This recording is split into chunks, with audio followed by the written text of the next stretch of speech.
Ang Pilipinas ngayon.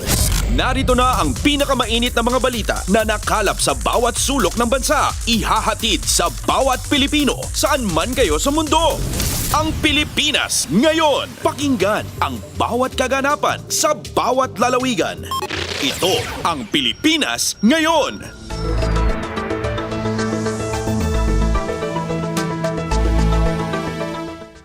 Magandang araw po sa ating mga tagapakinig. Welcome po ulit sa ating programang Ang Pilipinas Ngayon. Ito po ang inyong lingkod, Steph Vicente. Samahan niyo po ako sa kabuuan ng ating palatuntunan. Tulad ng dati, mapakikinggan po ang ulat ng ating mga kapatid na himpilan sa probinsya, ang ating mga segmentong balitang negosyo at kalakalan, balitang sports at balitang artista, maging ang ilan sa mga pangunahing balita mula dito sa ating bansa. Yan po sa kabuuan ng ating palatuntunan, ang Pilipinas Ngayon. Kumpleto, detalyadong balitaan, di papahuli sa mahahalagang kaganapan. Kamustahin ang inang bayan, ang Pilipinas ngayon.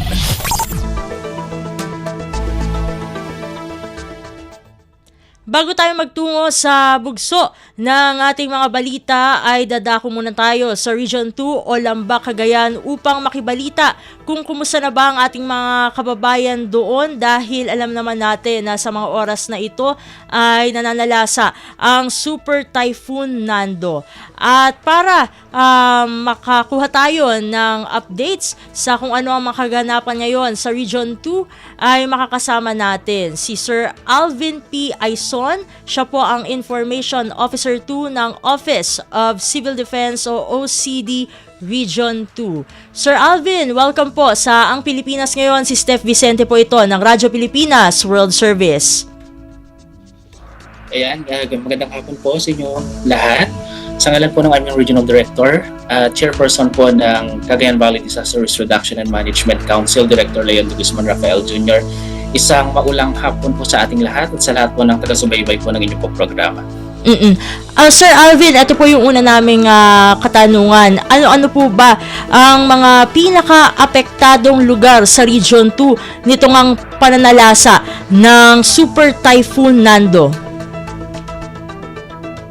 Ma'am Steph, I'm sorry, medyo nakakaproblema po sa audio. Sige Hindi po. po marinig on my end po. Sorry po. Okay po, so I will repeat the question po. Sir Alvin, ang tanong po namin sa inyo ay ano-ano po ba yung mga lugar, no, yung mga partikular na lugar na pinaka-apektado po, no, diyan sa Region 2 sa gitna nga po ng pananalasa nitong Super Typhoon Nando. Sir Alvin? Ayun, Hello po. Ma'am Steph, paumanhin po pero medyo nag-feedback po yung ating boses. Hindi po siya klaro on my end po. Ayun, sige po. Try po natin ulit para makakuha tayo ng updates. Ito po ulit, Sir Alvin.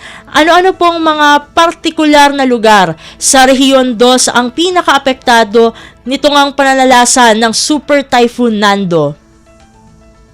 Alright, so based po dun sa ating monitoring dito sa nagiging epekto na po nitong Tropical Cyclone Nando, based din po sa track po ng Pag-asa kung saan tinatahak po nitong bagyong si Nando itong particularly itong Calayan, northern part of Cagayan and Batanes.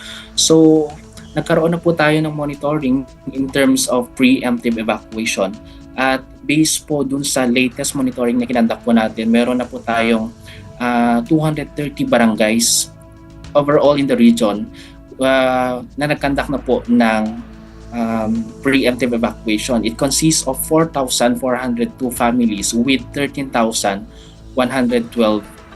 individuals. Kasama po sa mga munisipyo po na nagkandak na po ng preemptive evacuation, we have the province of Batanes, consisting of municipalities of Basco, Itbayat, Mahatao, Sabtang, Uyugan. And dito po sa province of Cagayan, we have Abulug, Alakapan, Alcala, Apari, Ballesteros, Bugey, Calayan, Camalanyucan, Gataran, Gonzaga, Peña Blanca, Pamplona, Santa Ana, Santa Praxedes, and Santa Teresita. Doon naman po sa province of Isabela, we have the municipalities of Macunacun, Etchague, Palanan. Sa Nueva Vizcaya, we have Baguio, Bambang, Kasibu, Quezon, Bagabag, Solano, and sa Quirino Province, we have the municipality of Saguday po. In terms of casualties, related incidents like flooding, wala pa po tayong naitala.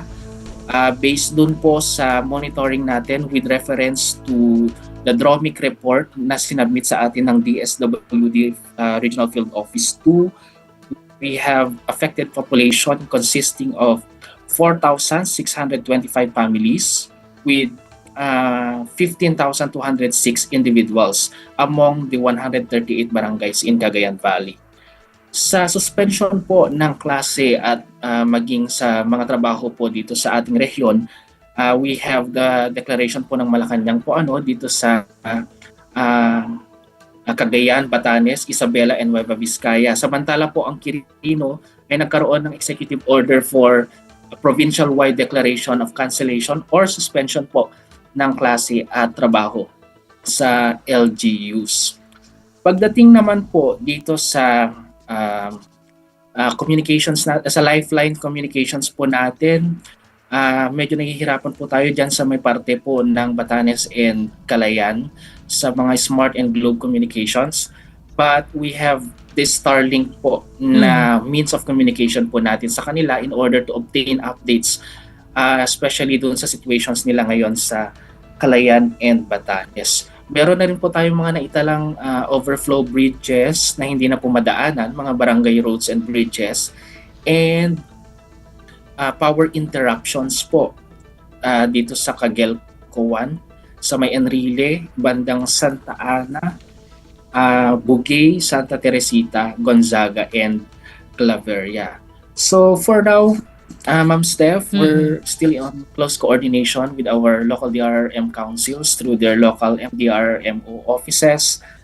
At asahan po natin na magbabago pa yung ating mga present na data kasi rumaragasa pa po itong si Bagyong Nando sa mga affected areas po natin. At nabanggit nyo na rin po yung coordination, ay gusto po namin na kumustahin po ang coordination nyo with the LGUs po na apektado nitong ang Bagyong Nando. Kumusta po ba ang koordinasyon? Ano-ano po ba yung mga naire-relay po sa inyo bukod dun sa mga figures na inyo pong nabanggit kanina? As part of our monitoring, ma'am, humihingi po kami sa kanila ng mga geotag photos and videos para malaman po natin yung mga situation po nila. And we have a running data na real-time update po, for real-time updating po ng ating monitoring. So, through social media, phone calls, yan po ang mga sinasagawa po natin at nag-aabang po din po tayo ng mga sinasubmit po nilang official situational reports para ma-update po natin officially yung ating situational report dito sa OCD. Sir Alvin, ito naman po kasi kanina ay nabanggit nyo yung DSWD.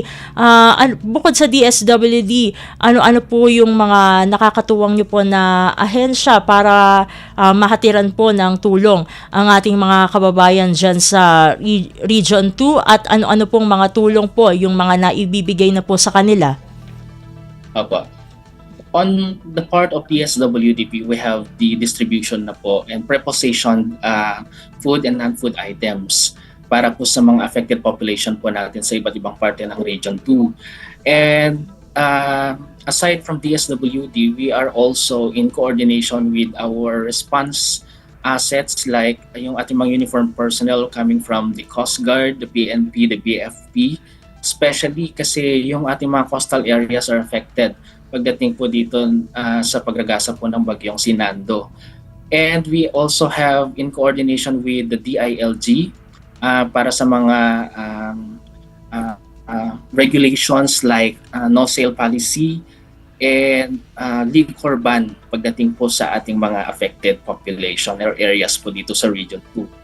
So yun po yung mga katuwang po nating mga ahensya pagdating po dito, lalong-lalo na po yung ating mga local government units in the implementation of response measures pagdating po nitong si Bagyong Nando.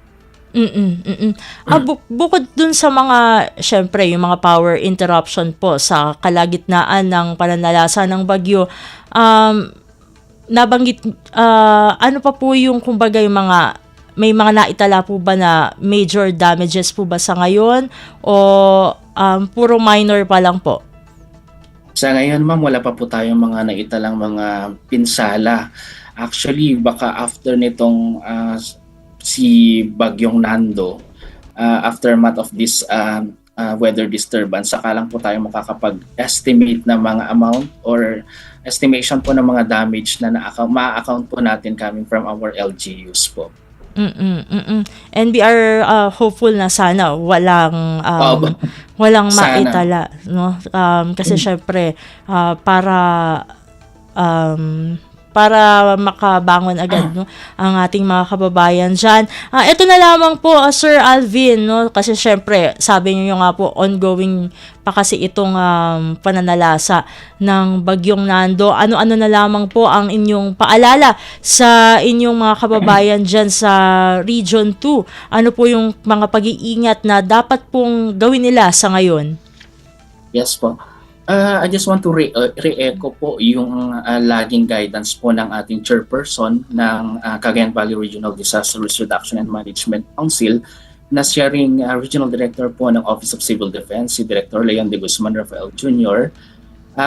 Number one po is to conduct na yung ating preemptive evacuation, especially dun sa mga storm surge, flooding, and landslide susceptible areas po dito sa Region 2. Pangalawa po, let us comply with the local guidance of our local authorities na kapag sinabi pong mag-evacuate na, agad po tayong mag-comply at sumunod sa kanilang mga utos sapagkat yung mga rescuers din po natin ay kawawa pagdating ng hindi tayo nag-comply at bahang-baha na po, or minsan yung pananalasa po nitong bagyo is nighttime, mahihirapan po ang ating mga rescuers. And lastly, we should be able to be vigilant, stay informed, umantagbay po tayo sa mga latest weather updates coming from reliable sources gaya ng Pag-asa.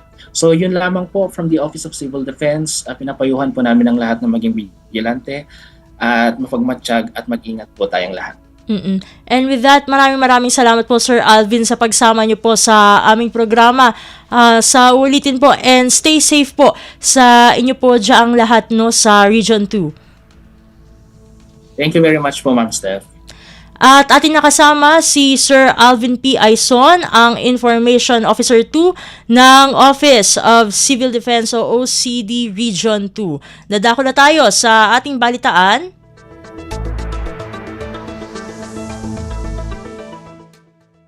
Sa mahalagang balita, pinag-iingat ng Office of Civil Defense o OCD at Pag-asa ang mga nakatira sa baybayin ng Ilocos Norte, Cagayan Valley at Batanes dahil sa banta ng malalakas na alon, daluyong o storm surge.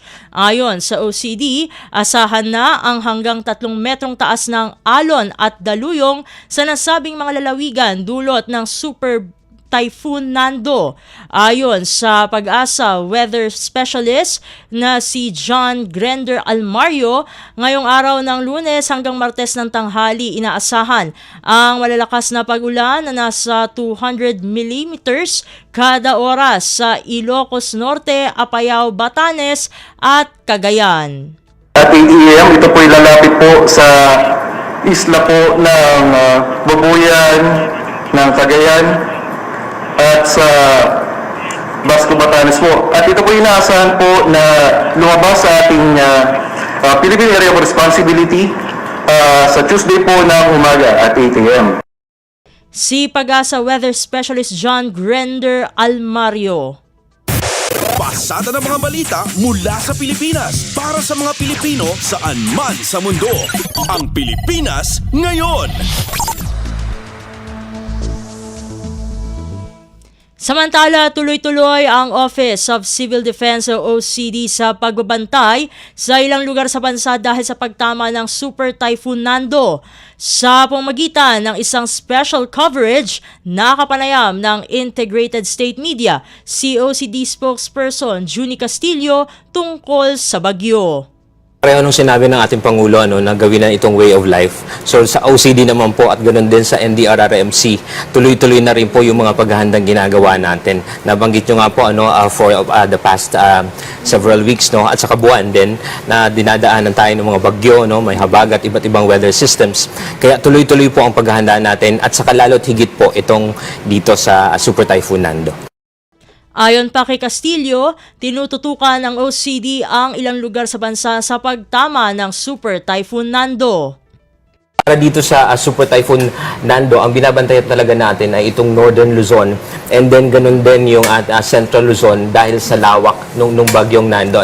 But then again, ayaw natin na misinterpret ng ating mga kababayan ang paghahanda kasi dahil po sa lawak at sa kalakas ng bagyong Nando, palalakasin niya at hihilahin niya yung southwest monsoon o yung habagat. Dagdag ng OCD spokesperson, lahat ng bahagi ng bansa ay pinaghahanda sa pagtama ng Super Typhoon. Para dito sa Super Typhoon Nando, ang binabantayan talaga natin ay itong Northern Luzon and then ganun din yung Central Luzon dahil sa lawak nung bagyong Nando. But then again, ayaw natin na misinterpret ng ating mga kababayan ang paghahanda kasi dahil po sa lawak at sa kalakas ng bagyong Nando, palalakasin niya at hihilahin niya yung southwest monsoon o yung habagat. COCD spokesperson Juni Castillo. Kumpleto, detalyadong balitaan, di papahuli sa mahahalagang kaganapan. Kamustahin ang inang bayan, ang Pilipinas ngayon.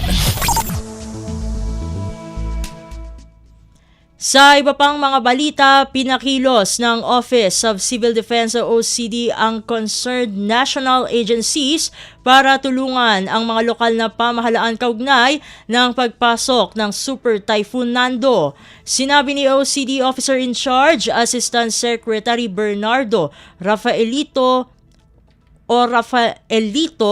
Alejandro IV na inatasan ni Pangulong Ferdinand R. Marcos Jr. ang OCD, ang National Disaster Risk Reduction and Management Council o NDRMC at ang 44 na miyembrong ahensya nito na manatiling aktibo sa paghanda hanggang sa makalabas sa bansa ang Super Typhoon Nando. This is in line to the President's directive for the government agencies, for all government agencies to be proactive in addressing impending emergencies or disasters. As such, the following NDRRMC response clusters have been activated. We have the logistics cluster led by the Office of Civil Defense, the food and non-food items cluster led by our DSWD, OCD Officer in Charge, Assistant Secretary Bernardo Rafaelito Alejandro IV. Pasada ng mga balita mula sa Pilipinas para sa mga Pilipino saan man sa mundo.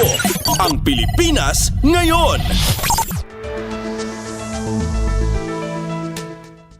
Sa iba pang mga ulat, nanawagan ang National Disaster Risk Reduction and Management Council o NDRMC sa publiko na maging alerto at mapag-alam sa anumang babala at payo mula sa mga otoridad.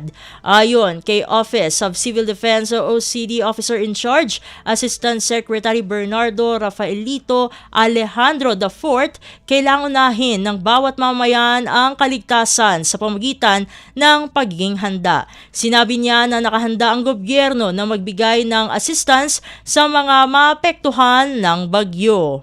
We are reminding everyone not to be complacent, although nakafocus tayo sa Northern Luzon, specifically regions 1, 2, and CAR, but of course, regions Central Luzon hanggang Bicol ay dapat mag-prepare din or maghanda because sigurado as per Pag-asa hahatakin itong habagat. So we still need to prepare, we still need to issue some guidance on them to do some preemptive measures. COCD Officer in Charge, Assistant Secretary Bernardo Rafaelito Alejandro IV.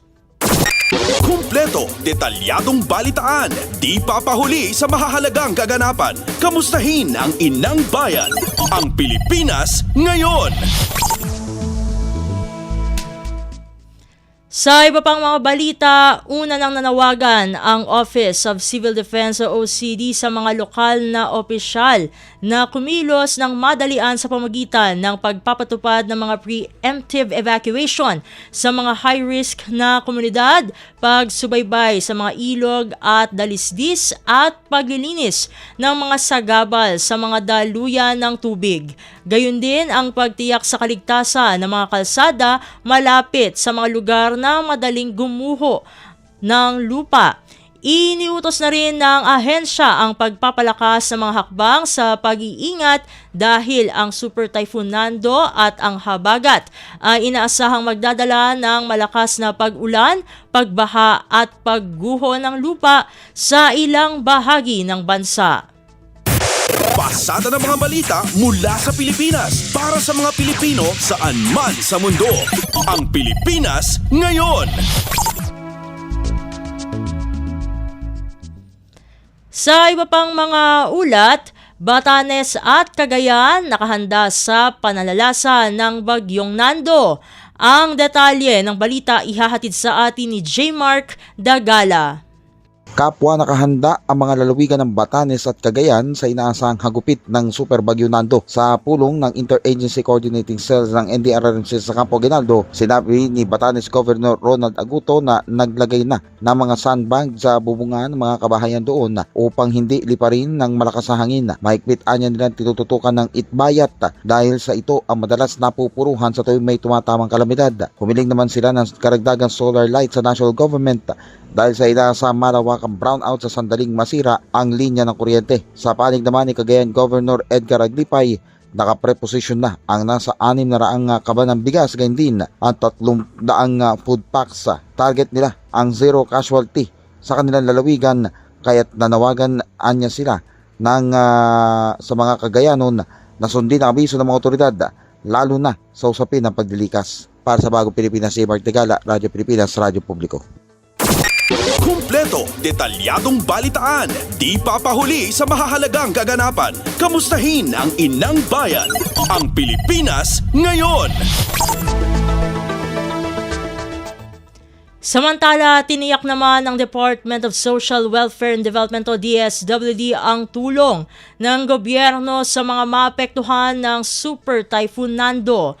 Sinabi ni DSWD spokesperson, Assistant Secretary Irene Dumlao, na nakapaghatid na ang ahensya ng karagdagang 5,000 family food packs o FFPs sa mga bodega nito sa Cordillera Administrative Region o CAR. 8,500 kahon ng FFPs naman ang dinadala sa mga lalawigan ng Cagayan at Isabela. Ito'y bilang karagdagang relief supplies sa Cagayan Valley Region. Ayon kay Asek Dumlao, patuloy ang kanilang koordinasyon sa mga field offices na dadaanan ni Nando para masiguro na sapat ang mga family food packs at iba pang relief supplies para sa mga maapektuhan ng bagyo. Ito aniya ay naayon sa utos ni Pangulong Ferdinand R. Marcos Jr. at ni DSWD Secretary Rex Gatchalian na walang magugutom na mga pamilya sa kasagsagan ng bagyo.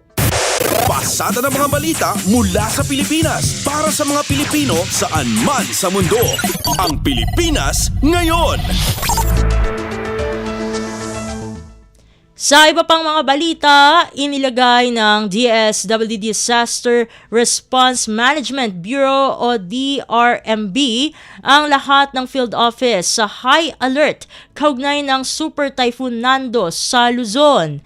Sa pagtataya ng pag-asa ng posibleng mga babala ng Signal Number 5, isinaaktibo ng departamento ang kanilang Food and Non-Food Items Cluster, Camp Coordination and Camp Management at Protection Protocols. Sinabi ni DSWD Undersecretary Dr. Diana Rose Kahipe na nakahanda ng lahat ng naka-preposition na relief goods para sa pamahagi kasabay na tinitiyak ang mabilis na pagpapadala ng mga food packs para sa mga pamilyang maapektuhan ng Super Typhoon Nando.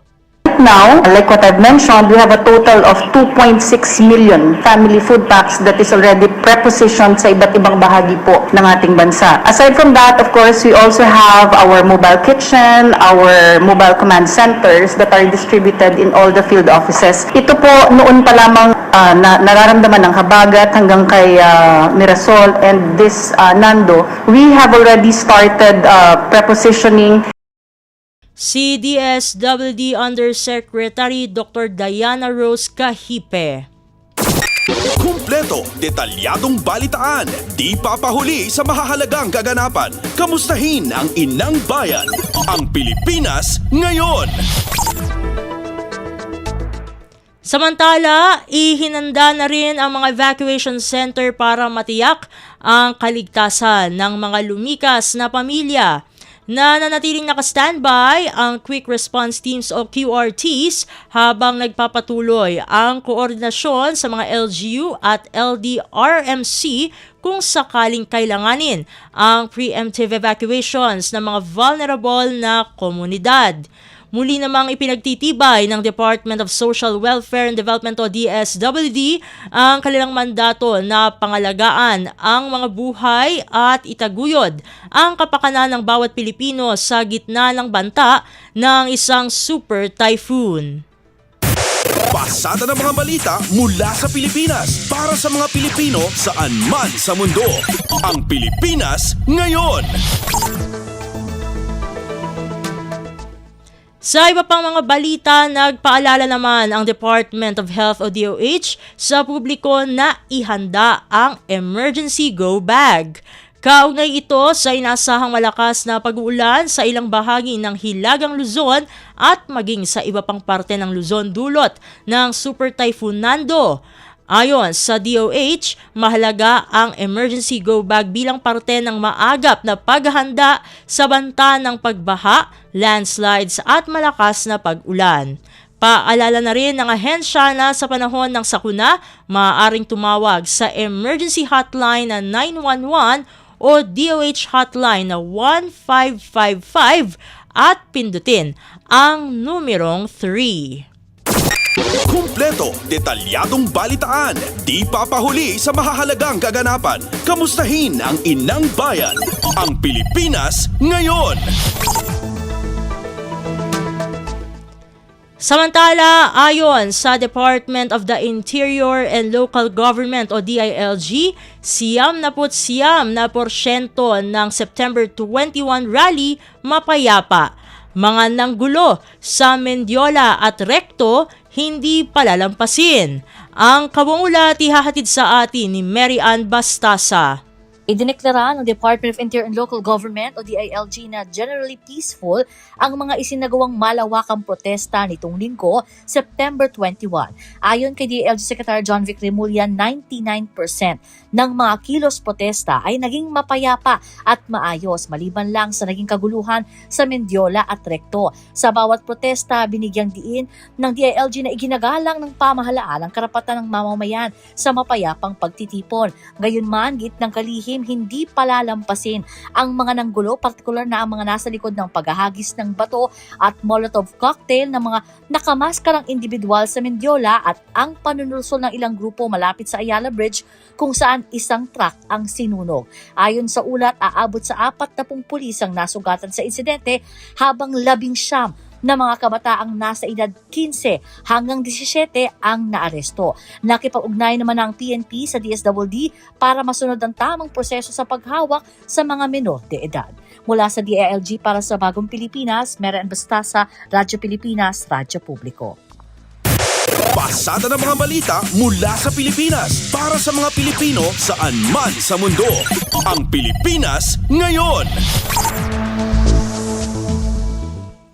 Sa iba pang mga balita, Communications Undersecretary at Palace Press Officer Attorney Claire Castro kumbinsidong planado ang nangyaring gulo kahapon sa Ayala Bridge at Mendiola. Ang detalye ng balita ihahatid sa atin ni Alvin Baltazar. Naniniwala si PCO Undersecretary Attorney Claire Castro na planado at may nasa likod ng gulong nangyari kahapon na inihasik ng mga individual na karamihan ay mga kabataan. Ayon kay Castro, wala namang gagawa ng nangyari kahapon kung wala namang mag-uutos. Kumbinsido ani Castro sila na planado ang gulong nangyari at hindi maaaring sabihin ng mga nakilahok at nagpasimuno ng gulo na inaalam lang nila ang kaganapan habang walang habas na nambabato at nananakit pa sa mga pulis. Nanindigan din ang PCO official na kailangang managot ang mga nasangkot sa gulo kahit na ang mga menor de edad. Kailangan na niyang pumasok ang social welfare sa eksena at dapat ding alamin kung sinong ang mga magulang ng mga kabataang sabit sa gulo na nanira din ng ilang pampublikong kagamitan at nanunog pa ng ilang motorsiklo. Mula sa Palasyo ng Malacanang para sa Bagong Pilipinas, Alvin Baltasar, Radyo Pilipinas, Radyo Publiko. Kumpleto, detalyadong balitaan, di papahuli sa mahahalagang kaganapan. Kamustahin ang inang bayan, ang Pilipinas ngayon. Samantala, nasa 20 kabataan sangkot sa panggugulo sa lungsod ng Maynila ayon sa Manila LGU. Ang kabuulat ihahatid sa atin ni Lawrence Tanhoco. Umakyat na sa 72 kataong na aresto ng Manila Police District dahil sa karahasan sa gitna ng anti-corruption na kilos protesta kahapon September 21. Ayon kay MPD Chief Brigadier General Arnold Abad, naganap ang gulo sa Luneta Park, Ayala Bridge at Chino Roses Bridge o sa Mindiola kung saan ilang nakamaskarang demonstrador ang nanghampas, nagtulak at naghagis ng bato, bote at likidong may pintura sa mga pulis. 51 ang inaresto sa Ayala Bridge, 38 ang nasa hustong gulang at 13 naman ang menor de edad. 21 pa ang dinakip sa Mendiola kung saan 4 naman ang nasa wastong gulang o 14 ang nasa wastong gulang at 7 naman ang menor de edad. Patuloy ang mga itong nasa kustodiya ng MPD sa ngayon para sa mga kasong malicious mischief, Anti-Barricade Act at iba pang paglabag. Ang mga menor de edad naman ay nasa pangalaga na ng Manila Department of Social Welfare. Nakapinsala rin ang ari-arian ng gobyerno mga nagprotesta kabilang ang pagsusunog sa ilalim ng trailer truck at motorsiklo malapit sa Ayala at Romualdez Streets. Nagresulta ito ng agarang aksyon sa Bureau of Fire and Protection. Mula Ayala Bridge, nagtuloy ang mga realista sa Mendiola kung saan nagtapo ng Molotov cocktails, nagsunog ng placards at nagvandal sa mga gusali, nakasecure o kung saan malapit ang ginagawang kilos protesta. Nakasecure naman ng CCTV footage at ebidensya ang MPD para pakalakasin ang kaso laban sa mga sospek. Dagdag ni Abad, tuloy-tuloy ang monitoring at intelligence operations upang matiyak ang kapayapaan at proteksyon ng publiko. Mula pa rin dito sa lungsod ng Maynila para sa Bagong Pilipinas, Lawrence Tanhoco ng Radyo Pilipinas, Radyo Publiko. Pasada ng mga balita mula sa Pilipinas para sa mga Pilipino saan man sa mundo. Ang Pilipinas ngayon. Sa iba pang mga balita, Cagayan de Oro Solon pinuri si Pangulong Ferdinand R. Marcos Jr. sa pagbabalik ng 60 bilyong pisong pondo sa PhilHealth. Ang kabuulat ihahatid naman sa atin ni Kathleen Forbes. Pinuri ni Cagayan de Oro Representative Rufus Rodriguez na naging desisyon ng Pangulong Ferdinand R. Marcos Jr. na ibalik sa PhilHealth ang 60 billion pesos na pondo na dating kinuha ng national government. Ito anya ay kahit hindi pa naglalabas ng pinal na desisyon ng Korte Suprema kaugnay sa umano'y illegal na paglilipat ng naturang halaga. Ayon kay Rodriguez, maganda balita ito para sa milyon-milyong miyembro ng PhilHealth sapagkat ang nasabing pondo ay nararapat talaga mapunta sa kanila at hindi sa National Treasury. Sabi ng Pangulo, maibabalik ang kinuhang halaga sa PhilHealth dahil sa savings mula sa DPWH. Kasabay nito hinimok ng kongresista ang DBM na ipaliwanag sa publiko kung saan ginamit ang 60 billion pesos. Karapatan niya ng mga miyembro ng PhilHealth na malaman ang pinaglaanan ng pondo at umaasa siyang hindi ito napunta sa mga proyekto gaya ng flood control. Pinatitiyak din niya sa PhilHealth na gamitin ang ibinalik na pondo para sa pagpapalawak ng benepisyo at serbisyong pangkalusugan gaya ng inanunsyo ng Pangulo. Para sa Bagong Pilipinas, Kathleen Forbes, Radyo Pilipinas, Radyo Publiko. Kumpleto, detalyadong balitaan, di papahuli sa mahahalagang kaganapan. Kamustahin ang inang bayan, ang Pilipinas ngayon.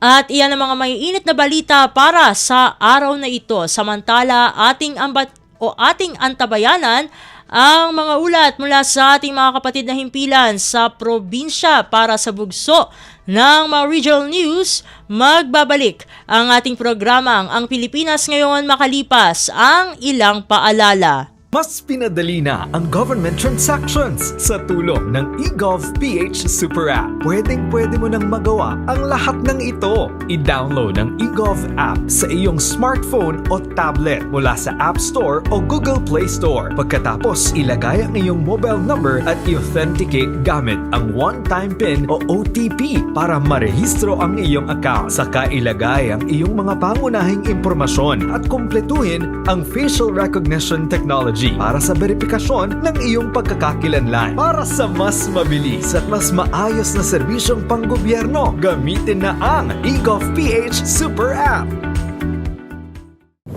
Stop and Spot. Paano tayo makasisigurong legit ang impormasyong nababasa natin sa social media? Spot the source. Hindi porke nag-viral, totoo. Kaya laging i-fact check ang impormasyong nakuha at tukuyin kung credible ba ang sources ng mga ito. Spot the purpose. Hindi lahat ng nakapost ay may mabuting hangarin. Ang iba ay may intensyong makapanira lamang. Kung sa inyong palagay ay hindi nakatutulong para sa mas nakararami ang impormasyon, huwag na itong i-share para hindi na magdulot pa ng gulo o pagkalito. Spot the ownership. Legit o edit? I-double check kung totoong nanggaling sa mga legit news providers ang impormasyon dahil baka edited lamang ito ng kung sino para magpakalat ng fake news. I-check muna ang kanilang mga official social media platforms para makasiguro. Spot the time. Updated ka nga ba? O baka outdated na yung balitang na i-share mo? Siguraduhin na tingnan mabuti rin ang month, day at year ng impormasyong inyong binabasa upang hindi maging sharer ng mga lumang balita. Let's be part of the solution. We can be warriors against disinformation and misinformation. Maging mapanuri sa lahat ng oras. A message from Presidential Communications Office, Department of Education, Commission on Higher Education, DILG, DSWD, Presidential Broadcast Service at Radyo Pilipinas. Balita mula sa lalawigan sa bawat rehiyon ng ating bayan. Dito sa Ang Pilipinas Ngayon.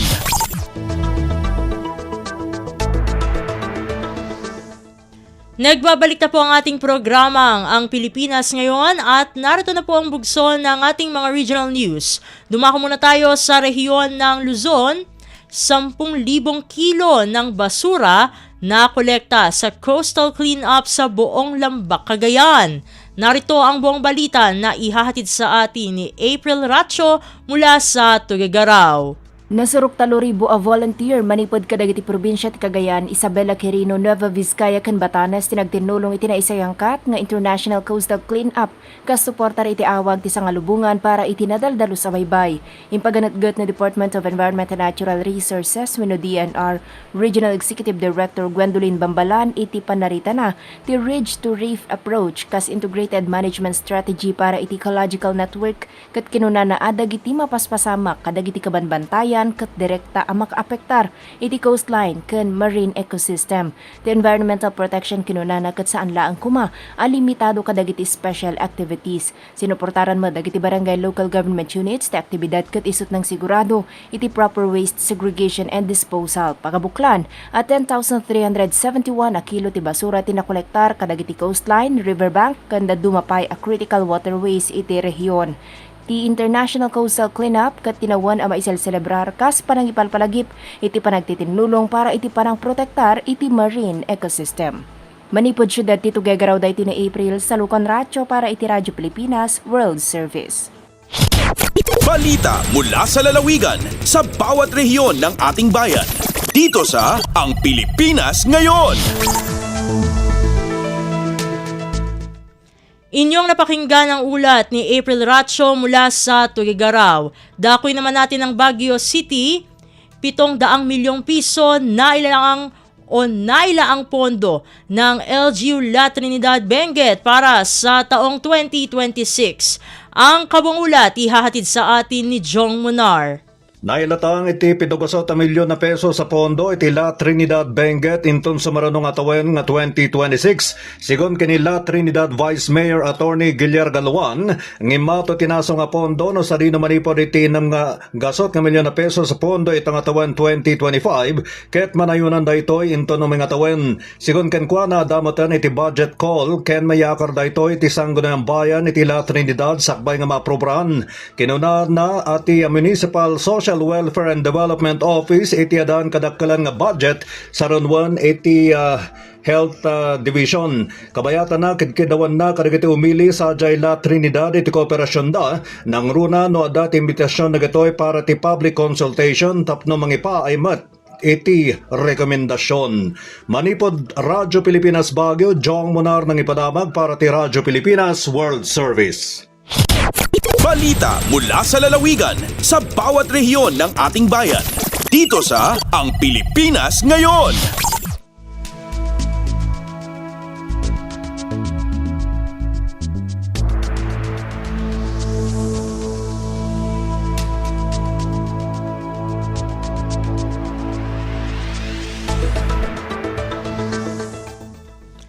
Inyong napakinggan ang ulat ni Jong Monar mula sa Baguio City. Puntahan naman natin ang VIRAC Outreach Program ng iba't ibang ahensya ng pamahalaan isinagawa sa VIRAC Catanduanes. Ang kabaulat ihahatid sa atin ni Rosie Nieva. Naging matrayumpo ang kinundusir na outreach program kan mga otoridad sa Catanduanes World War II Memorial Fountain of VIRAC Catanduanes.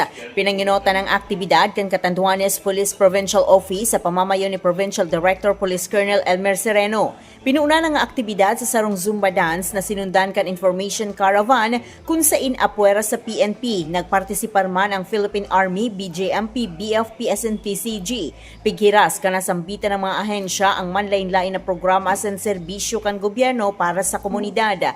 Mientras tanto, nagkaigwama ning kadiwa ng Pangulo, promotion kan urban gardening as iniba pang aktibidad. Sigon sa CAT-PPO, tema kan programang ini ang pagpapalakas ng ugnayan ng pulisya at komunidad daan sa pag-abot ng payapa at ligtas na bagong Pilipinas. Gikan sa RP VIRAC, ako si Rosie Nieva para sa Radyo Pilipinas World Service. Balita mula sa lalawigan sa bawat rehiyon ng ating bayan. Dito sa Ang Pilipinas Ngayon.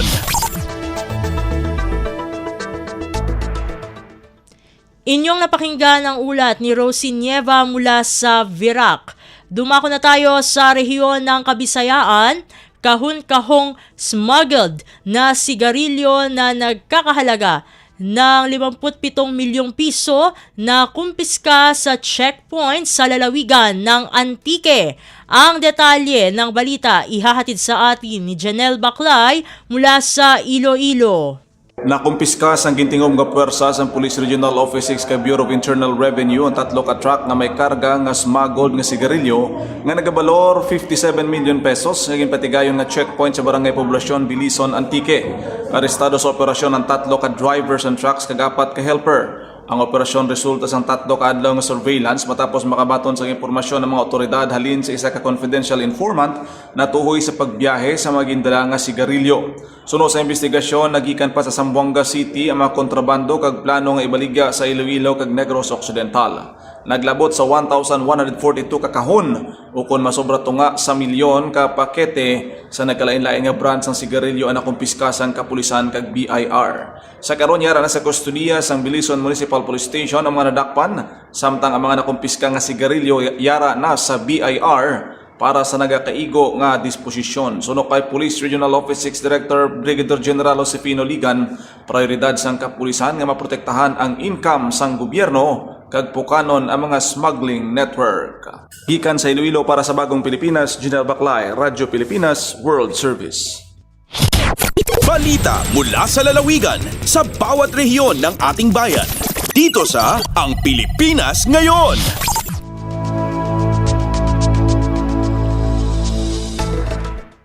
Inyong napakinggan ang ulat ni Janelle Baclay mula sa Iloilo. Dakoy naman natin ang rehiyon ng Mindanao protesta ng mga militante kontra korupsyon sa Davao City naging mapayapa. Narito ang kawang ulat ni Maymay Benedicto mula sa Davao. Nagmalinawan ang gipahigayon nga protesta sa mga militante kontra korupsyon kagahapon September 21 sa Freedom Park, Davao City. Sumada sa assessment sa Davao City Police Office, hapsay ug malinawan ang nahitabong rally nga dunay kapin kulang 200 ka mga partisipante. Naghiusa ang mga grupo sa civil society organizations ug student organizations sa panawagan nga panubagon ang mga korap nga opisyal sa gobyerno. Gipadayag sa mga release ang ilang kasuko batok sa korupsyon dungan sa paghinumdom sa anibersaryo sa pagdeklara sa martial law.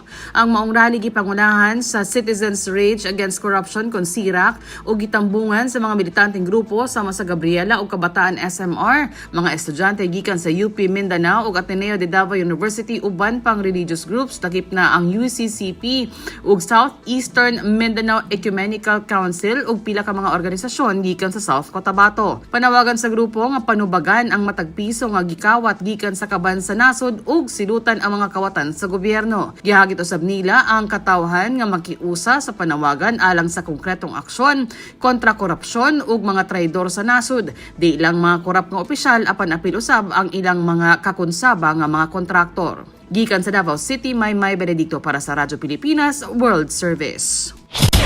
Balita mula sa lalawigan sa bawat rehiyon ng ating bayan. Dito sa Ang Pilipinas Ngayon.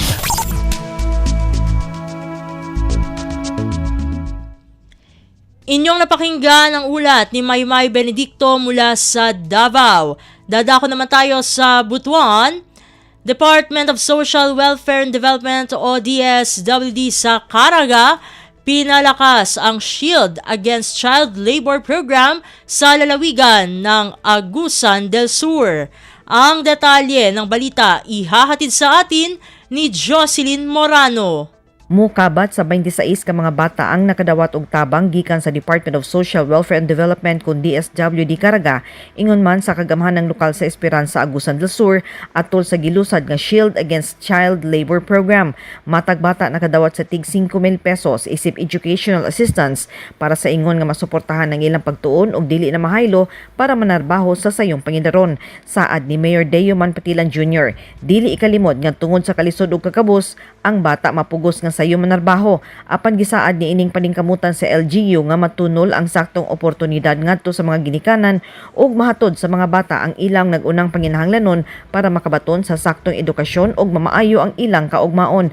Ang implementasyon sa DSWD Shield Against Child Labor Program hiniusang ipatuman sa DSWD kauban ang mga LGUs, civil society groups, apil komunidad para makabaton sa usa ka child labor free society. Gikan sa RP Butuan, kini si Jocelyn Morano para sa Radyo Pilipinas World Service. Balita mula sa lalawigan sa bawat rehiyon ng ating bayan. Dito sa Ang Pilipinas Ngayon. Inyong napakinggan ang ulat ni Jocelyn Morano mula sa Butuan. Dumako naman tayo sa Marawi. Defense Secretary Gilbert Yodoro nanawagan sa kasundaluhan sa Central Mindanao na maging neutral sa gaganaping kauna-unahang parliamentary election sa BARM. Narito si Malik Mambuay para sa balita.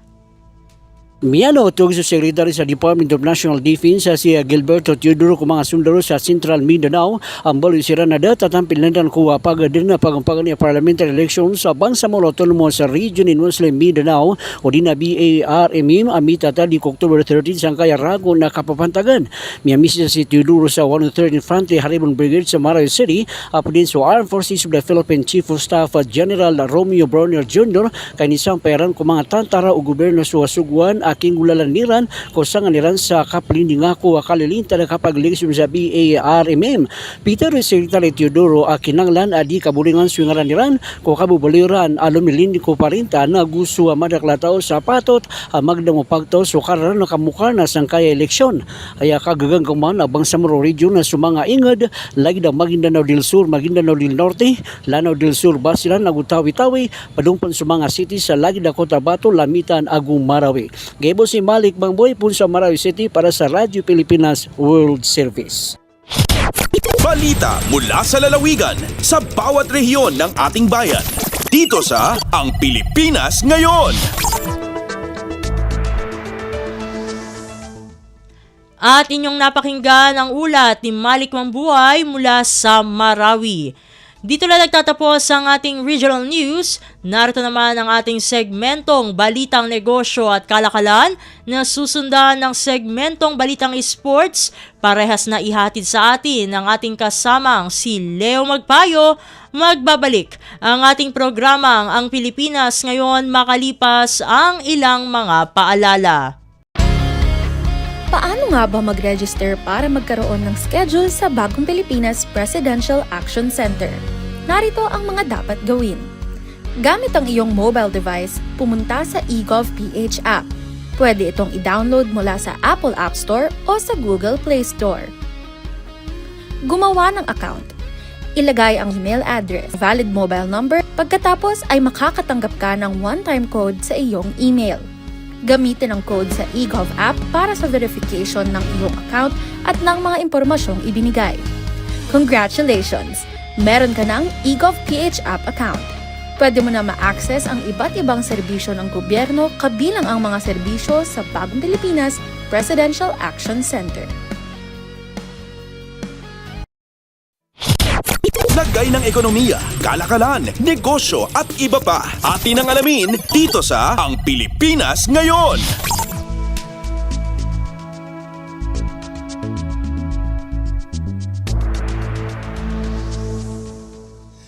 At nagbabalik po ang ating programang Ang Pilipinas Ngayon. Samantala, narito naman po ang Balitang Negosyo at Kalakalan. Inilabas ng Governance Commission for Government-Owned or Controlled Corporations o GCG ang panibagong balangkas ng sahod ng mga empleyado ng mga kumpanya na pinatatakbo ng gobyerno para bigyan sila ng ginhawa sa mga pang-araw-araw na gastusin.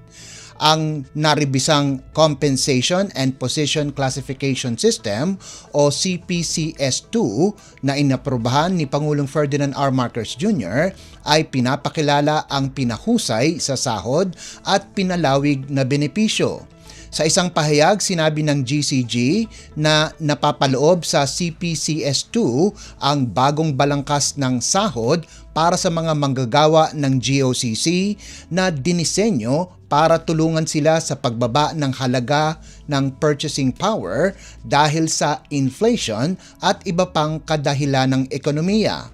Pinalawig ng panibagong sistema mula sa dating 20 grades sa ilalim ng Executive Order No. 150 Series of 2021 sa 30 pay grades. Sinabi din ng GCG na ang mga empleyado ng GOCC ay makakatanggap din ng taunang medical allowance depende sa kapasidad sa pinansyal ng ahensya. Ang mga empleyado na nasa Category 1 GOCCs na umaasa sa subsidiya ng gobyerno ay makakatanggap ng 7,000 piso. Para naman sa Categories 2 hanggang 3, ang mga self-sustaining GOCCs na pinondohan sa pamamagitan ng non-commercial at commercial activities ayon sa pagkakasunod ay makakatanggap ng allowances mula 10,000 hanggang 35,000 sakop ng 5 tiers. Sisimula ito sa 10,000 para sa Tier 1, 15,000 piso para sa Tier 2, 20,000 piso para sa Tier 3, 27,000 para sa Tier 4 at 35,000 para sa Tier 5. Lagay ng ekonomiya, kalakalan, negosyo at iba pa. Atin ang alamin dito sa Ang Pilipinas Ngayon.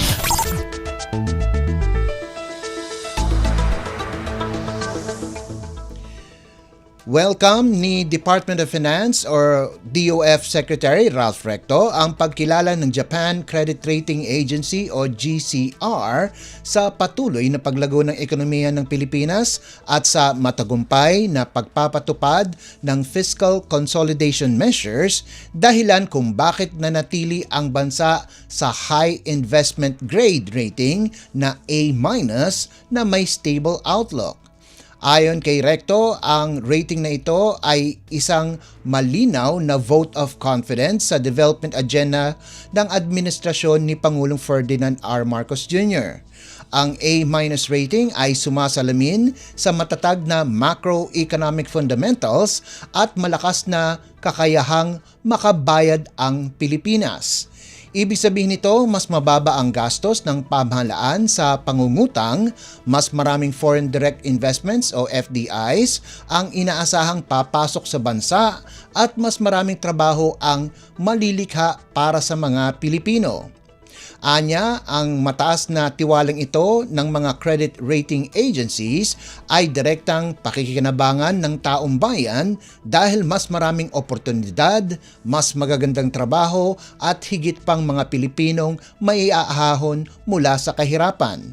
Dagdag pa niya, napapanahon ang positibong kumpirmasyon ng JCR lalo na't kamakailan lamang ay isinama ang Pilipinas sa Index Watch Positive ng JP Morgan, isang hakbang na maaaring magbukas ng pinto para sa bansa na mapasama sa JP Morgan Global Bond Index na makatutulong sa pagpapalawak pa ng akses sa pandaigdigang merkado ng pamumuhunan. Lagay ng ekonomiya, kalakalan, negosyo at iba pa. Atin ang alamin dito sa Ang Pilipinas Ngayon.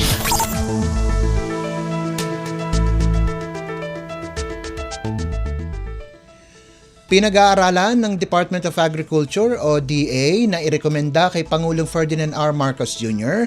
ang pagpapalawig ng kasalukuyang import freeze sa bigas ng hanggang 15 araw upang mapanatili ang magandang presyo ng lokal na palay. Batay sa datos ng DA, tumaas ang farm gate price ng basang palay mula 8 piso hanggang 10 piso kada kilo bago ang import ban na naging 17 piso kada kilo sa ilang lugar sa Mindanao at 13 piso hanggang 14 piso kada kilo sa mga probinsya gaya ng Isabela at Nueva Ecija. Bagamat hindi pa rin sapat para sa kita ng karamihan sa magsasaka, itinuturing itong nakabuti sa kanila. Matatandaang inisuspinde ni Pangulong Ferdinand R. Marcos Jr. ang importasyon ng bigas ngayong Setyembre at Oktubre upang maprotektahan ang mga magsasaka sa kasagsagan ng anihan. Nakatakda namang magsumite ng rekomendasyon ang DA sa Pangulo bago matapos ang buwan kung palalawigin o paikliin ang moratorium. Lagay ng ekonomiya, kalakalan, negosyo at iba pa. Atin ang alamin dito sa Ang Pilipinas Ngayon.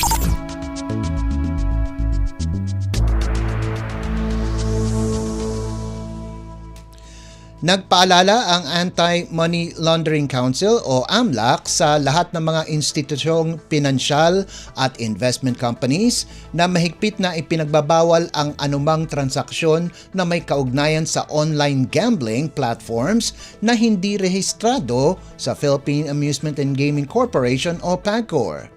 Ayon sa Securities and Exchange Commission o SEC, lahat ng covered persons tulad ng securities brokers at dealers, investment houses, mutual fund distributors, REIT fund managers, pati na rin financing at lending companies ay dapat makipagtransaksyon lamang sa mga online casino at gambling platforms na opisyal na kinikilala at lisensyado ng PAGCOR.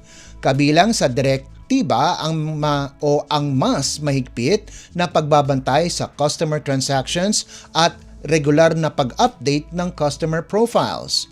Hinihikayat din ang mga kumpanya na magsumite ng Suspicious Transaction Report o STR sakaling may kahina-hinalang galaw na kaugnay ng online gambling. Babala ng SEC ang hindi pagsunod sa kautusan ay maaaring humantong sa administratibong parusa alinsunod sa SEC Memorandum Circular No. 16, Series of 2018 at sa Rules of Procedure in Administrative Cases o RPAC ng AMLAC. Ang hakbang na ito ay bahagi ng mas pinaigting na kampanya laban sa money laundering at terrorism financing na maaring idaan sa mga illegal na online gambling platform. Lagay ng ekonomiya, kalakalan, negosyo at iba pa. Atin ang alamin dito sa Ang Pilipinas Ngayon.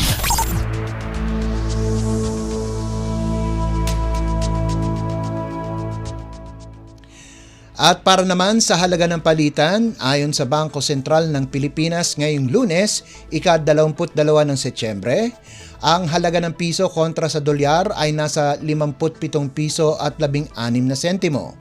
Ang Japanese yen naman po ay nagkakahalaga ng 39 na sentimo. Ang Singaporean dollar ay nasa 44 na piso at 51 sentimo. 4 na sentimo naman ang won ng South Korea at nagkakahalaga ng 8 piso at 3 sentimo ang isang yuan ng China. Sa iba pang palitan, ang Hong Kong dollar ay nagkakahalaga ng 7 piso at 35 sentimo. Ang British pound naman ay katumbas ng 77 piso at 3 sentimo. Nasa 67 piso at 18 sentimo ang euro, 41 piso at 48 sentimo ang Canadian dollar, habang ang Saudi Arabian rial ay nagkakahalaga ng 15 piso at 24 na sentimo. Lagay ng ekonomiya, kalakalan, negosyo at iba pa. Atin ang alamin dito sa Ang Pilipinas Ngayon.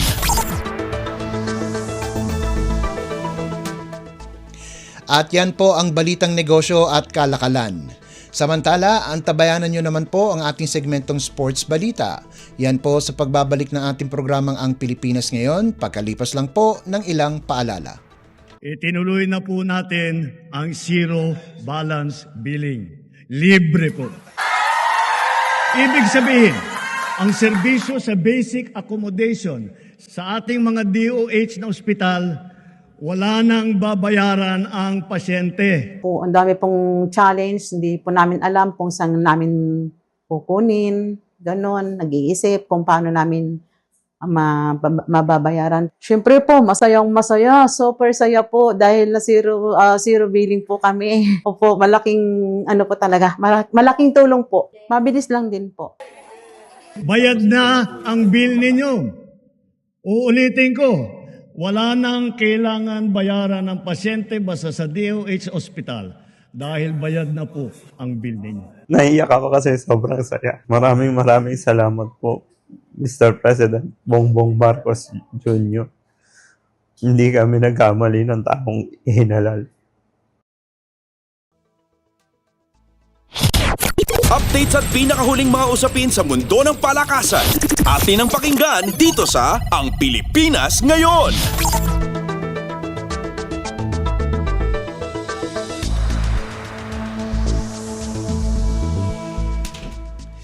At nagbabalik po ang ating programang Ang Pilipinas Ngayon.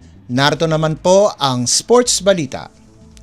Nadepensahan ni EJ Obiena ang kanyang teritoryo sa pamamagitan ng panalo sa atletang Ayala World Pole Vault Challenge na ginanap sa Ayala Triangle Gardens sa Makati City nitong linggo.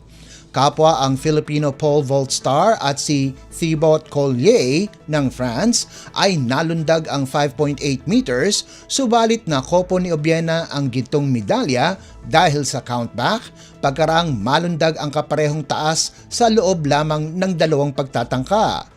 Naging mainit ang panimula ni Obiena na napagdesisyonang laktawan ang opening height na 5.3 meters kung saan madali niyang nalundag ang 5.45 at 5.6 meters. Linaktawan niya din ang 5.7 meters bago nalagpasan ang 5.8 meters sa loob ng 2 pagtatangka. Subalit nahirapan si Obiena na malagpasan ang 5.85 meters pagkaraan ang 2 pagtatangka at napilitan niya itong iwanan at subukang malundugan ang 5.9 meters na hindi niya rin nagawa. Ang 26 26 anyos na si Collier na nalundag ang 5.8 meters sa loob ng 3 pagtatangka ay linaktawan ang taas na 5.85 meters at dumiretso sa 5.9 meters, subalit hindi niya nalagpasan ito sa loob ng 3 pagtatangka kaya't nakuha niya ang silver medal. Samantala, si Piotr Lisek ng Poland ang nakakuha ng bronze medal pagkatapos malundag ang 5.6 meters. Kasama din sa event ang ilan pang top pole vaulters sa buong mundo katulad ni world number 5 Ersu Sasma ng Turkey, Menovlun ng the Netherlands at Oleg Zernikel ng Germany, pati na rin ang isa pang Pinoy na si Hocket de los Santos. Updates at pinakahuling mga usapin sa mundo ng palakasan. Atin ang pakinggan dito sa Ang Pilipinas Ngayon.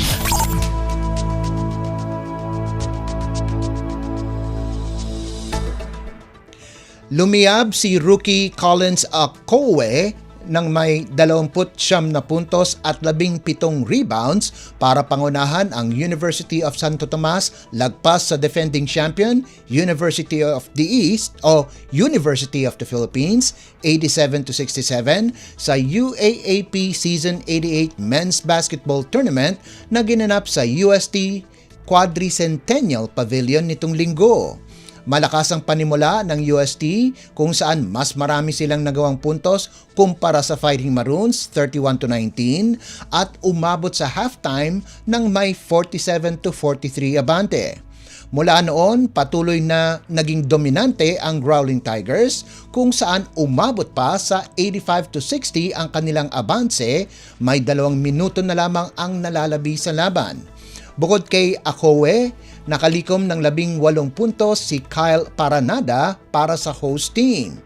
Pinangunahan naman ni Mark Belmonte ang UP na nagtapos na may 12 puntos habang nag-ambag si Jacob Baila ng 11 puntos. Sa isa pang laban, hindi na nagpatumpik-tumpik pa si Jacob Cortez para ipakita ang kanyang presensya sa UAAP kung saan minandohan niya ang De La Salle University sa isang pahirapang 60-58 panalo laban sa Adamson University. Nagtapos ang transferee guard ng may 16 na puntos, 4 na rebounds, 4 na assists at 2 steals para markahan ang kanyang unang UAAP collegiate game simula nang lumipat ito sa Lasal mula sa San Beda University.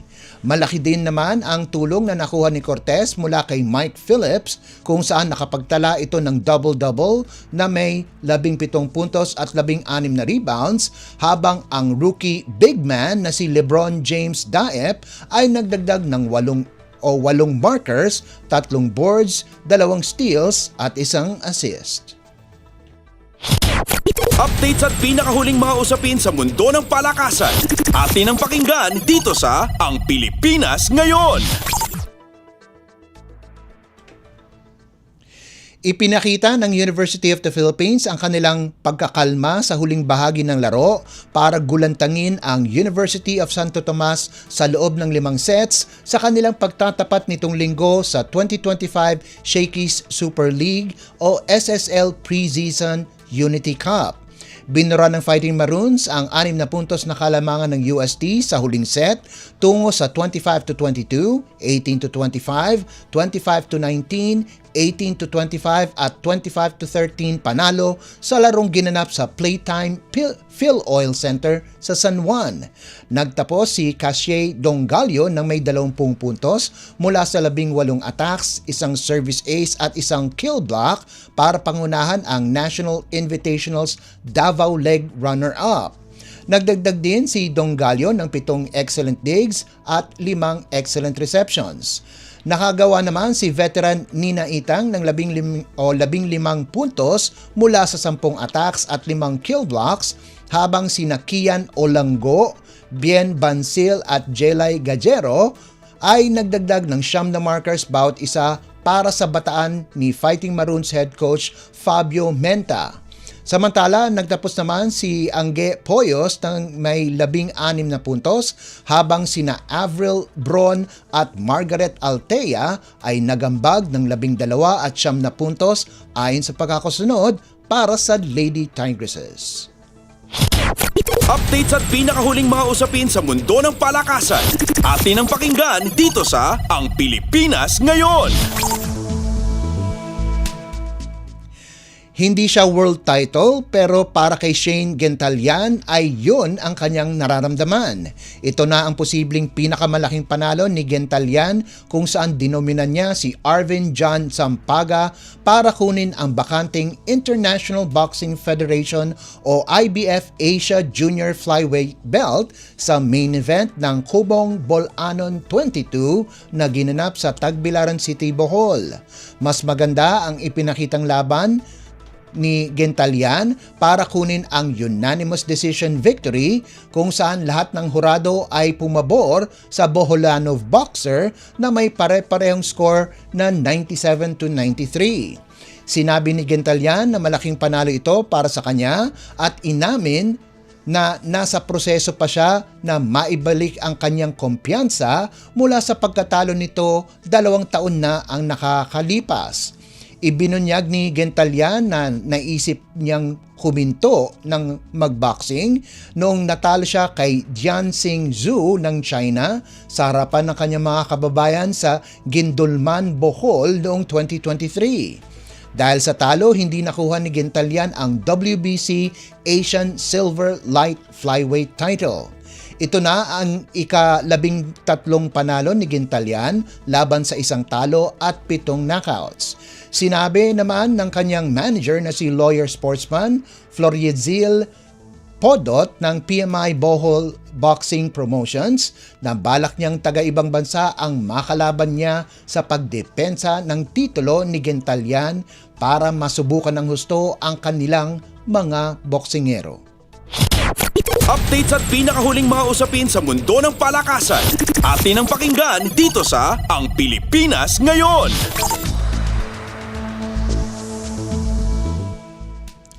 At bilang pangwakas sa ating segmentong sports balita, dinomina ng New Zealand Blue Fire Batangas ang RK Hoops Quezon City 96-44 para manatiling nasa kontensyon para sa top spot ng 2025 Women's Maharlika Pilipinas Basketball League o MPBL regular season sa larong ginanap sa Inares Montalban Arena nitong linggo.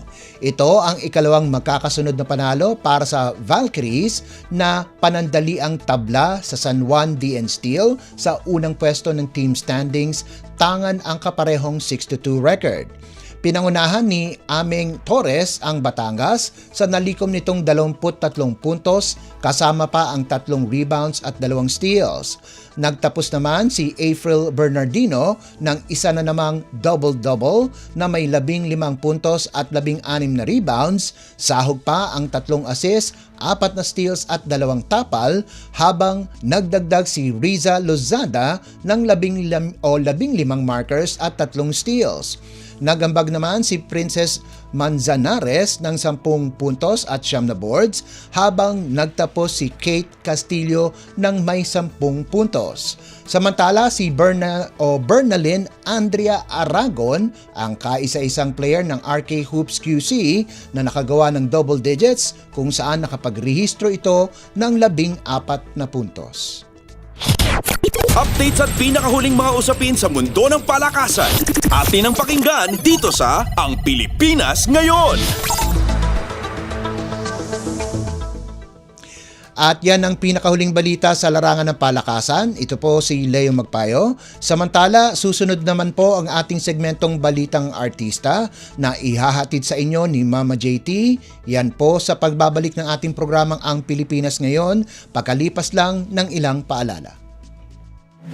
Paliwanag mo sa tao na hindi totoo yan. Dahil ang totoo, yung totoo ang dapat ninyong malaman. Nagkalat sa internet ang fake news o mali at fake news. Tinatapot niyo yung tao. What they are doing is creating panic. We say no. Yung pagkalat ng fake news. And some of it's dangerous. Sana iwasan po natin pag-spread ng fake news. At di magpapakalat ng disinformation at misinformation ang kasulukuyang administrasyon. Stop telling us fake news because you're wrong. Para sa totoo at mapagkakatiwalaang mga balita at impormasyon, Radyo Pilipinas. Ang latest, ang hottest sa showbiz and entertainment. Heto na sa Ang Pilipinas Ngayon. Nagbabalik po ang ating programang Ang Pilipinas Ngayon at halu magandang araw sa ating mga chismoso at chismosong nag-aabang ng mga trending na balita sa mundo ng showbiz. Ito na ang ratsyada ng ating mga chika! Magbabalik ang OPM singer at komedyante na si Ogie Alcacid bilang guest sa comedy gag show na Bubble Gang. Ito'y bilang bahagi ng pagdiriwang ng ika-30 anibersaryo ng programa sa Oktubre. Makakasama niyang muli ang kanyang best friend at kasamahan sa show dati na si Michael V. Ngunit hindi pa sigurado itong si Ogie kung anong karakter ang gagawin niya o kung ibabalik ba ang ilan sa mga sikat niyang role noon sa naturang comedy show tulad ni na Angelina at si Boy Pickup. Posible ring bigyan ng karakter ng programa si Ogie na may konektado sa panggagayan ni Bitoy sa government contractor na si Sara Diskaya bilang si Ciala Dismaya. Ang latest, ang hottest sa showbiz and entertainment. Heto na sa Ang Pilipinas Ngayon. Samantala, nilinaw ng aktor na si Mark Heras ang ilang issue tungkol sa kanyang personal na buhay at karera. Sa isa kasing panayam ni na OG Diaz at Ina Evans, kinumpirma ni Mark na 2 lang ang kanyang anak sa asawang si Nicole Donesa, isang lalaki at isang babae. At mariin niyang itinanggi ang naunang issue noong 2014 na meron siyang secret love child sa isang road manager. Dahil sa mga gastusin sa pamilya at sa utang sa bahay, sinabi ni Mark na tatanggapin niya ang anumang trabaho na ibibigay sa kanya. Sa katunayan, napag-usapan na nilang mag-asawa na hindi nadadagdagan ni Mark ang kanilang 2 anak at plano niyang magpa-vasectomy. Inamin din ng aktor na gumawa siya ng isang sexy film na pinamagatang Sariwa. Yan ang kanyang sa palagay niya pinaka-daring na proyekto sa kanyang career. Anya, ginawa niya ang pelikula dahil sabi nga ang prinsipyo, work is work at kailangan niyang kumita para sa kanyang pamilya. Ipinahayag niya na hindi siya nakaramdam ng pagiging pilyo dahil sa dami ng taong nanonood sa set. Ang latest, ang hottest sa showbiz and entertainment. Heto na sa Ang Pilipinas Ngayon. Samantala, ito malungkot na balita pero wala pa pong pumanaw dito. Merong stage 4 cancer kasi ang komedyante at impersonator na si Ate Gay o si Gil Morales sa tunay na buhay. Ayon sa kanyang kaibigan na si Alan Kay, ang uri ng cancer niya ay tinatawag na pallid tumor mucoepidermoid cancer versus squamous cell carcinoma na karaniwang nagsisimula sa mga salivary glands. Nagsimula raw ang lahat nang mapansin niya parang may beke siya at hindi pantay ang kanyang mukha. Naging lumaki ito at dumudugo hanggang sa natukoy na isa pala iyong cancer. Sa isang panayam, sinabi ni Ate Gay sinabihan daw si Ate Gay ng doktor na wala na daw lunas at hindi na siya pwedeng operahan yung kanyang cancer. Dahil dito naniniwala siyang hindi na ito aabot ngayong taon. Aminado siyang araw-araw itong umiiyak pero patuloy siyang lumalaban at humihingi ng dasal para magkaroon ng lakas. Sinabi ng kanyang kaibigang si Alan Kay, matagal na niyang gustong tulungan itong si Ate Gay sa pamagitan ng benefit show pero ayaw daw nito na makagambala at manghingi ng tulong sa mga tao. Gayunpaman, nanghihingi na ngayon si Ate Gay ng tulong para makahanap ng isang espesyalista na maaari mag-opera sa kanya. Ang latest, ang hottest sa showbiz and entertainment. Heto na sa Ang Pilipinas Ngayon. And OMG, wala na tayong sapat na oras para sa ating balitang artista. Maraming salamat mga kachismis sa pakikinig sa aking mga chika for today. Ako po si Mama JT para sa Radyo Pilipinas World Service. Nagbabalik na po si Steph Vicente. Ang latest, ang hottest sa showbiz and entertainment. Heto na sa Ang Pilipinas Ngayon.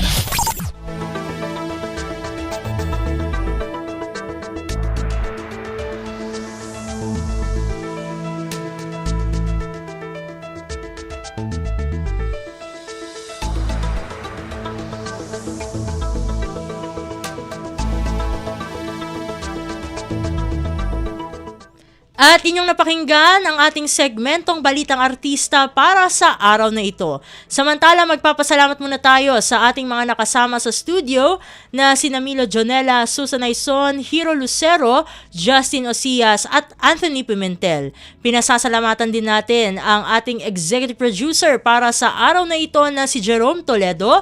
Salamat din sa mga naghatid ng mga ulat mula sa Kamaynilaan at mga probinsya, pati na rin ang naghatid sa atin ng mga segmentong Balitang Negosyo at Kalakalan at Balitang Sports na si Leo Magpayo, maging ang naghatid sa atin ng Balitang Artista na si Mama JT. At syempre, maraming salamat sa ating station manager na si Mr. Ray Sampang. Maraming salamat po hanggang sa susunod na edisyon ng ating palatuntunan. Huwag kalimutang mag-like, mag-follow at mag-subscribe na sa mga social media account, page o channel ng Radyo Pilipinas World Service upang maging laging updated sa mga mahahalagang balita. Ito pong muli ang inyong lingkod, Steph Vicente. Mabuhay po tayong mga Pilipino. At yan ang Pilipinas ngayon. Muling samahan sa parehong oras at alamin ang pinakahuling mga kaganapan at balita saan man kayo naroon. Ang Pilipinas ngayon.